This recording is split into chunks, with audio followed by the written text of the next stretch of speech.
ఇక హైకోర్టును ఆశ్రయించారు మాజీ మంత్రి అంబటి రాంబాబు. తనకు భద్రత తొలగింపు విషయంలో హైకోర్టులో పిటిషన్ దాఖలు చేశారు. 4+4 భద్రత తొలగించాలని సవాల్ చేస్తూ పిటిషన్ దాఖలు చేశారు. తనకు ప్రాణహాని ఉందని, భద్రత కొనసాగించేలా ఆదేశాలు ఇవ్వాలని కూడా పిటిషన్ దాఖలు చేశారు అంబటి రాంబాబు. ఇక ఈ పిటిషన్ పై విచారణ జరుపుతున్న కోర్టు ఇలా 10కి వాయిదా వేయడం జరిగింది. ఇక ఆలోగా పూర్తి వివరాలు తమకు ముందుంచాలంటూ కూడా ప్రభుత్వ తరపు న్యాయవాదికి ఆదేశించింది. భద్రత కొనసాగించాలని పల్నాడు ఎస్పీ డీజీపీకి విజ్ఞప్తి చేసినా కూడా పట్టించుకోవడం లేదంటూ ఈ పిటిషన్లో మెన్షన్ చేశారు. ఇక గుంటూరులో ఉంటున్న మీరు పల్నాడు ఎస్పీకి ఎందుకు ఫిర్యాదు చేశారు, ఎందుకు ఆయన్ని కోరారంటూ కూడా జడ్జ్ అడిగిన ప్రశ్నకు సంబంధించి అంబటి రాంబాబు తరపు న్యాయవాది పల్నాడు జిల్లాలో ఉండని తన ప్రాతినిధ్యం వహించేటువంటి సత్తెనపల్లి నియోజకవర్గం పల్నాడు జిల్లాలో ఉందని చెప్పి కూడా ఆయన చెప్పడం జరిగింది. ఇందులో భాగంగా అందుకే నేను పల్నాడు జిల్లా ఎస్పీకి ఈ యొక్క విషయాన్ని విన్నవించుకున్నానంటూ కూడా ఆయన చెప్పడం జరిగింది. ఇక దీనిపై పూర్తి వివరాలతో కౌంటర్ దాఖలు చేస్తామని ప్రభుత్వ తరపు న్యాయవాది చెప్పడం జరిగింది. సో మొత్తం మీద తన భద్రత తొలగింపుపై హైకోర్టును ఆశ్రయించారు అంబటి రాంబాబు.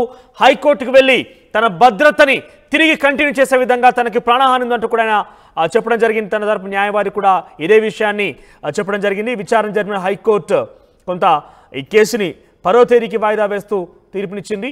సో ఏదేమైనా కూడా భద్రత తొలగింపు విషయంలో అంబటి రాంబాబు చాలా సీరియస్గా రియాక్ట్ అయ్యారు. తన భద్రతను తొలగించడంలో కొంత ఆయన ఆవేదన చెంది కొంత నిరాశకు కూడా తెలుస్తుంది. ఎందుకంటే ఈ ప్రభుత్వంలో డెఫినెట్గా గత ప్రభుత్వంలో చేసినటువంటి అవినీతి అక్రమాలు ఒక్కొక్కటిగా బయటకు వస్తున్న కొద్దీ ప్రజలు ఇట్లా రియాక్ట్ అవుతారో, లేదంటే తనపైన నిజంగానే టీడీపీ కానీ ఇంకేదైనా ఇతరత్ర జనసేన, బీజేపీ లాంటి పార్టీలు రెచ్చగొట్టి ప్రజల్ని కానీ తన వైపు తిప్పితే డెఫినెట్గా ఇబ్బంది పడాల్సి వస్తుందని ఒక అనుమానంతో డెఫినెట్గా ఈ మంత్రులు అంటే మాజీ మంత్రులు ఉంటున్నారనేది చెప్పొచ్చు. సో ఈ నేపథ్యంలోనే వారి భద్రత తొలగింపు విషయంలో అందరూ కూడా కొంత ఆందోళన చెందుతున్నారు.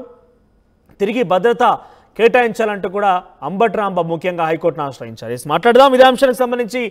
రాజేష్ లైవ్లో జాయిన్ అవుతారు. ఎస్ రాజేష్, సో బేసిక్గా పదవులు అయిపోగానే మంత్రి పదవి కావచ్చు, లేకుంటే వాళ్ళకు సంబంధించి గతంలో పనిచేసినటువంటి పదవి బాధ్యతలు అయిపోగానే అక్కడ సంబంధించి కొంచెం సెక్యూరిటీ తొలగింపు జరుగుతుంది. ఇది కామన్ ఫ్యాక్టర్, మనం తరచూ చూస్తూనే ఉంటాం. కానీ అంబటి రాంబాబు ఎందుకు ఇంత స్పెషల్గా రియాక్ట్ అయ్యారు? ఆయనకు భద్రత ప్రమాదం పొంచి ఉంది, నాకు కొంత భద్రత కావాలి, నాకు డేంజరస్లో ఉన్నానన్నట్టుగా ఆయన మెన్షన్ చేస్తూ పిటిషన్ దాఖలు చేశారు. ఏంటి ఆయనకున్నటువంటి ప్రమాదం ఏంటి, ఆయన ఎందుకు భయపడుతున్నారు? అంటే పల్నాడు జిల్లాకు సంబంధించి సత్తెనపల్లి ఎమ్మెల్యేగా ఉన్న సమయంలోనే ఆయనకి అక్కడ వ్యతిరేక వర్గం ఉంది. అక్కడ ఆయన చాలా మంది వ్యతిరేకించారు. సొంత పార్టీ నేతలను ఆయన ఇబ్బందులు గురి చేశారు, కేసులు పెట్టించారనే ఒక ఆరోపణలు ఉన్న నేపథ్యంలో ఎన్నికల ముందు 5 ఏళ్ల కాలంగా అక్కడ టీడీపీ నేతలను కూడా తీవ్రస్థాయిలో ఇబ్బంది పెట్టారు. అనేక మంది మీద కేసులు పెట్టారని ఒక ఆరోపణ. ఈ నేపథ్యంలోనే ఈ ఎమ్మెల్యేగా అయిపోయిన తర్వాత కొత్త ప్రభుత్వం కొలువు తీరిన తర్వాత ఆయన మాజీ మంత్రి అయ్యారు. కాబట్టి ఆయనకున్నటువంటి 4+4 భద్రతను అయితే తొలగించారు. అయితే దీన్ని సవాల్ చేస్తూ ఆయన హైకోర్టుని నిన్న సాయంత్రం 7 గంటలకు ఆశ్రయించిన తర్వాత హైకోర్టు అయితే దీనికి సంబంధించినటువంటి ఇంకా డైరెక్షన్స్ అయితే ఇవ్వలేదు. కానీ వాదనలు అయితే ఎందుకంటే తనకు ప్రాణహాని ఉందండి. ఇక్కడ చాలా క్లియర్ గా మనం మెన్షన్ చేయొచ్చు. నాకు ప్రాణహాని ఉంది కాబట్టి తిరిగి 4+4 భద్రతని కొనసాగించాలని అంబటి రాంబాబు హైకోర్టులో పిటిషన్ వేశారు. పిటిషన్ తరపున వాదనలు అయితే ముగిశాయి. నెల 10వ తేదీన దీనిపైన మరోసారి వాదనలు వింటామని హైకోర్టు అయితే చెప్పింది. ఇక్కడ మనం గమనించాల్సిన అంశం ఏంటంటే అంబటి రాంబాబు 5 ఏళ్ల కాలంలో ఎమ్మెల్యేగా ఉన్నప్పుడు, మంత్రిగా ఉన్నప్పుడు టీడీపీ మీద, జనసేన మీద, ముఖ్యంగా పవన్ కళ్యాణ్, చంద్రబాబు, లోకేష్ మీద తీవ్ర స్థాయిలో విమర్శలు చేశారు, వ్యక్తిగత విమర్శలు, ఆరోపణలు చేశారు. ఈ నేపథ్యంలోనే తెలుగుదేశం, జనసేన లేకపోతే కార్యకర్తలు ఎవరైనా తన మీద దాడి చేస్తారనే ఒక భయం, ప్రాణహాని ఉందనే ఉద్దేశంతో ఆయనైతే హైకోర్టుని ఆశ్రయించడం జరిగింది. అయితే హైకోర్టు కూడా చాలా క్లియర్ గా మెన్షన్ చేసింది. ఆయన హైకోర్టులో వేసిన పిటిషన్ లో పల్నాడు జిల్లా ఎస్పీని, అదేవిధంగా గుంటూరు రేంజ్ ఐజీని కూడా తాను కలిశాను, ఫిర్యాదు చేశాను, కానీ వాళ్ళు పట్టించుకోలేదనే ఒక మాట కూడా తన పిటిషన్ లో పేర్కొన్నారు. అయితే హైకోర్టు ఒక క్వశ్చన్ వేసింది. ఇక్కడ మీరు నివాసం ఉండేది ఎక్కడని ప్రశ్నిస్తే నేను ఉండేది గుంటూరులో అని చెప్పారు. అయితే గుంటూరులో ఉన్నప్పుడు మీరు పల్నాడు ఎస్పీకి ఎందుకు ఫిర్యాదు చేస్తారంటే తన నియోజకవర్గం సత్తెనపల్లి పల్నాడు పరిధిలో ఉంటుంది కాబట్టి అక్కడ ఫిర్యాదు చేశానని కూడా అంబటి రాంబాబు తరపున లాయర్లు అయితే హైకోర్టుకి నివేదించారు. అయితే ప్రస్తుతం గుంటూరులో నివాసం ఉన్నటువంటి అంబటి రాంబాబుకి ప్రాణహాని ఉంది కాబట్టి తిరిగి తనకి గతంలో కేటాయించిన, మంత్రిగా ఉన్నప్పుడు తనకు కేటాయించినటువంటి 4+4 భద్రతని తిరిగి కొనసాగించాలని హైకోర్టులో పిటిషన్ వేశారు. అయితే దీని మీద కౌంటర్ దాఖలు చేయాలని ప్రభుత్వానికి కూడా హైకోర్టు ఆదేశించింది. మాజీ మంత్రుల్లో కేవలం అంబటికి మాత్రమే ఈ భద్రత తొలగింపు జరిగిందా, ఇతరత్ర వ్యక్తులకు కూడా భద్రత తొలగించడం జరిగింది? అంటే మిగిలినటువంటి మంత్రుల్లో రోజా కావచ్చు, కొడాలి నాని వీళ్ళందరూ కూడా గత ప్రభుత్వంలో వాళ్ళు పనిచేసినప్పుడు పూర్తి స్థాయిలో జనసేన, బీజేపీ, టీడీపీల మీద చాలా పెద్ద ఎత్తున విమర్శలు చేశారు. సో వాళ్ళు కూడా ఇదే కోవకు చెందే వాళ్ళు ఉన్నారా? అంటే ఈ భద్రత తొలగింపు విషయంలో వాళ్ళు కూడా కొంత కంప్లైంట్ ఇచ్చే పరిస్థితి ఉందా? అంటే కొడాలి నానికి ఆల్రెడీ ఆయన ఇంటి వద్ద మొత్తం కూడా భద్రతను గత నెలలోనే తొలగించారు, గత జూన్ నెలలోనే తొలగించారు. అయితే ఆయన మాత్రం సైలెంట్ గా ఉన్నారు. ఎక్కడ కోర్టును ఆశ్రయించడం, తనకు ప్రాణహాని ఉందనో ఎక్కడ కూడా కొడాలి నాని చెప్పలేదు. రోజా కూడా తన భద్రత గురించి ఎక్కడ కూడా ప్రస్తావించలేదు. కానీ అంబటి మాత్రం ఏకంగా తనకు ప్రాణహాని ఉందని చెప్పడం ద్వారా హైకోర్టును ఆశ్రయించారు. అంటే అక్కడ కారణాలు కూడా వివరించాల్సిన అవసరం కూడా ఉంటుంది. కోర్టుకి ప్రాణహాని ఎందుకు ఉంది, ఏం జరిగిందనే అంశాలు కూడా వివరించాల్సి ఉంటుంది. కాబట్టి ఆ వాదనలు 10వ తేదీన జరిగే విచారణలో వినిపించే అవకాశం అయితే కనబడుతుంది. ప్రస్తుతానికి అయితే అంబటి రాంబాబు మాత్రమే మంత్రుల్లో మీరు చెప్పినట్టు రోజా, కొడాలి నాని వీళ్ళంతా ప్రభుత్వమే తీవ్ర స్థాయిలో విమర్శలు చేశారు.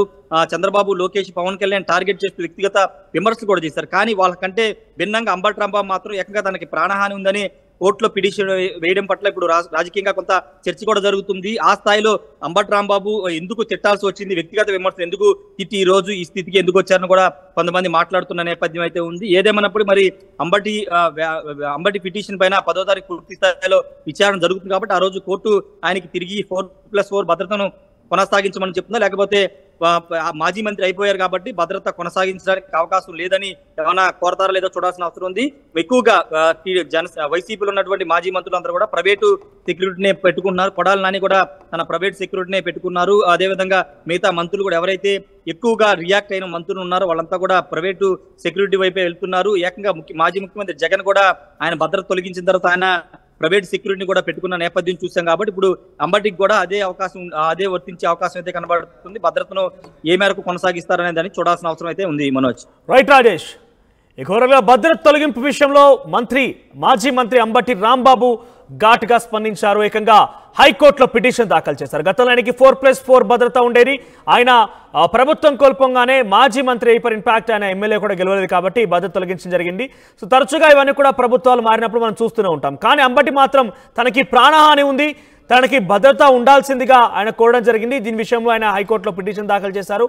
నిన్న ఇప్పటికే పల్నాడు ఎస్పీ డీజీపీకి కంప్లైంట్ చేసినప్పటికీ నన్ను ఎవరు పట్టించుకోవడం లేదు, కనీసం నా పిటిషన్ని వాళ్ళు ఫిర్యాదుని కనీసం వాళ్ళు పరిశీలన కూడా తీసుకోవడం లేదంటూ కూడా ఆయన హైకోర్టులో పిటిషన్లో మెన్షన్ చేసి ఉంచారు. ఇక మీరు గుంటూరులో ఉన్న వ్యక్తిగా పల్నాడులో ఉన్నటువంటి ఎస్పీకి ఎందుకు ఫిర్యాదు చేశారు, ఎందుకు మీరు ఆయన్ని విజ్ఞప్తి చేశారన్నప్పుడు నేను ఉండేది గుంటూరులో అయినప్పటికీ నా నియోజకవర్గం సత్తెనపల్లి మాత్రం పల్నాడు జిల్లాలో ఉంది కాబట్టి అక్కడి జిల్లా పరిధిలో వస్తున్నటువంటి ఎస్పీకి నేను విజ్ఞప్తి చేశానంటూ కూడా ఆయన చెప్పడం జరిగింది. సో ఏదేమైనా కూడా దీనికి సంబంధించి విచారణ 10వ తేదీకి వాయిదా వేస్తూ కోర్టు తీర్పునిచ్చింది. 10వ తేదీని మళ్ళీ విచారణ జరిగిన తర్వాత ఆయనకి భద్రత కల్పిస్తారా, లేదంటే ఆయనకి భద్రత లేకుండానే అందుకని మాజీ మంత్రి అయిపోయారు కాబట్టి భద్రత లేకుండానే తీర్పిచ్చే అవకాశం ఉందా చూడాల్సిన అవసరం అయితే ఉంది.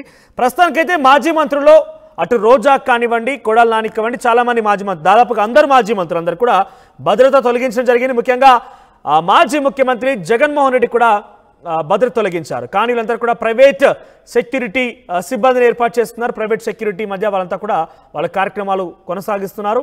సో అంబటి రాంబాబు మరి ఎందుకు అంత ప్రాణహాని ఉందంటూ కూడా ఆయన చెప్పడం జరిగింది. ఆ విషయాన్ని కూడా డెఫినెట్గా హైకోర్టులో చెప్పాల్సి